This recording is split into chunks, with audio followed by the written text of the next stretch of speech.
What's up, good people? Mark Holmes here, and as always, I want to say thank you all for watching, commenting, subscribing, and being part of the Joe Boo Sports Report.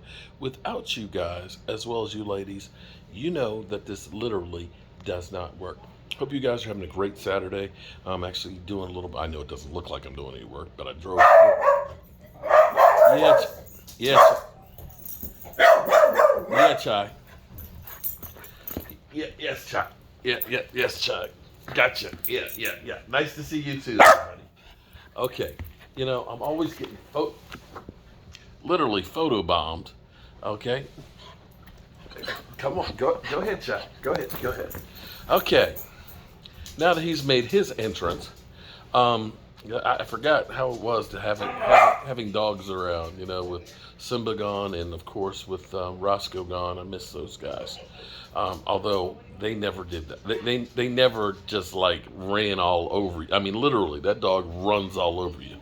But clearly, the Dallas Cowboys believe that they have an issue at linebacker. Okay, they have since in the last week and a half signed two linebackers, two journeymen, Christian Christian Sam, yeah, Christian Sam, and Malik Jefferson.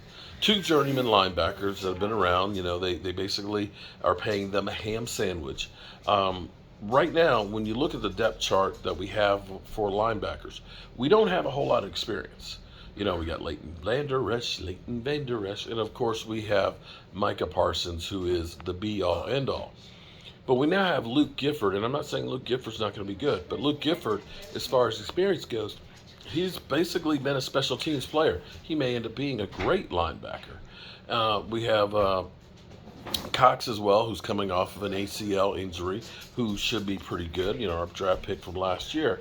But after that, nobody, and I mean nobody. And that's not to say that the Cowboys having the guys that they signed, Malik Jefferson, that he's not going to end up being like Jaron Curse. I mean, it's possible.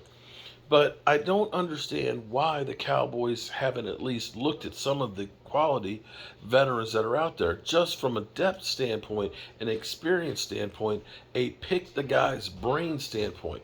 There's guys out there like Kwon Alexander, and I understand where we were 2 years ago when we ended up bringing in a lot of over the hill guys that had lots of experience, former Pro Bowlers and things. The Dontari Pose, the Emerson Griffins, the Gerald McCoys, the Clinton Ha Dixes. I get that. But when you look at a guy like Kwon Alexander, who he's been on three teams, um, last year with New Orleans and playing with a great linebacker, learning from a great linebacker in Demario Davis. I said, oh God, it's funny. True story. Demario Davis in my house in the studio, sitting right next to me, interviewing him when he was leaving the Jets. And I literally was screaming from everywhere I could, Cowboys, this is the guy. This is the guy. Demario Davis. 4 years later, the guy has not missed a game. Been a true leader on that defense and the heart and soul of it. And when you look at the numbers, I believe it's about 400 plus tackles and about 20 sacks in there.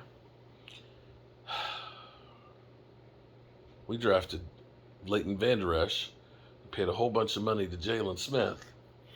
We let Anthony Hitchens go in that same time.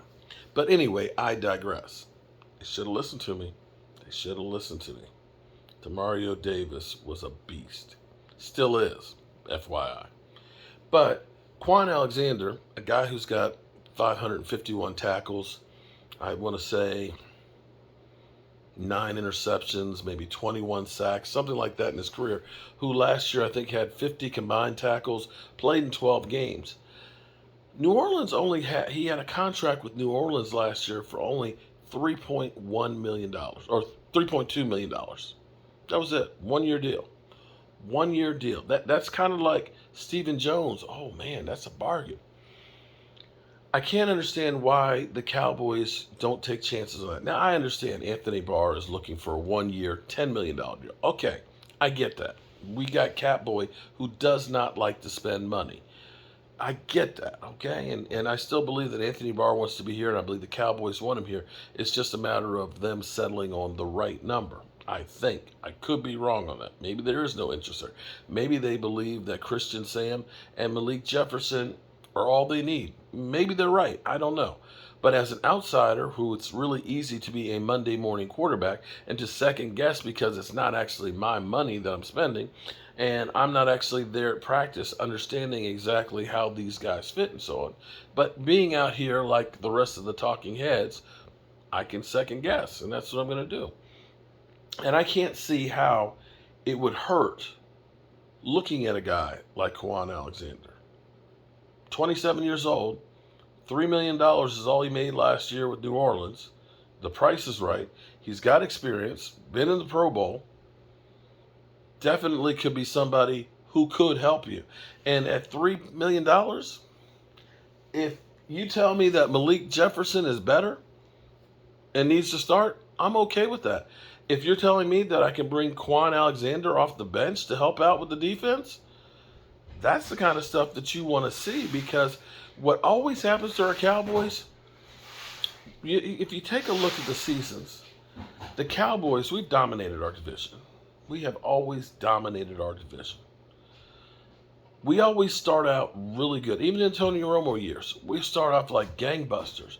But what happens is when our frontline players get hurt, and we've seen this when Dez has gotten hurt, or Tony Romo's gotten hurt, or Sean Lee's gotten hurt, or Tyron Smith, who always gets hurt, how when we go from those guys and step down to the next level, there is such a drop off from those guys that literally that guy is changing how the whole team plays. When Sean Lee went out a few years ago, we went from only giving up 83 yards on the ground to 180. 100 yards more. You've seen when Tyron Smith goes out, the running game, it suffers. And the depth situation has always been the Achilles heel of the Dallas Cowboys. Now, Catboy, you got $22 million, okay?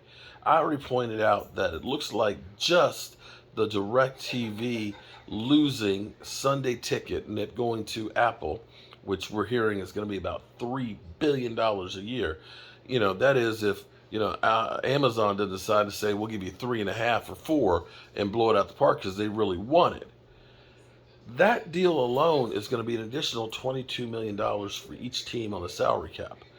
There's going to be a lot more money. So what is $3 million, Steven? Steven, what is $3 million for Kwon Alexander? Seriously, you probably spend that much money filling up the yacht going around with gas. Seriously. Get this thing done. Get me some more security. Make me feel better so I can sleep at night about the linebacking room not being really thin. All right. I hope you guys are having a great Saturday. Tomorrow, don't forget, 5 o'clock Eastern, we will be having our Zoom in, call in, live stream. It started out as a bitch session, at the end of the season, because we were bitching about Catboy and the Cowboys and stuff.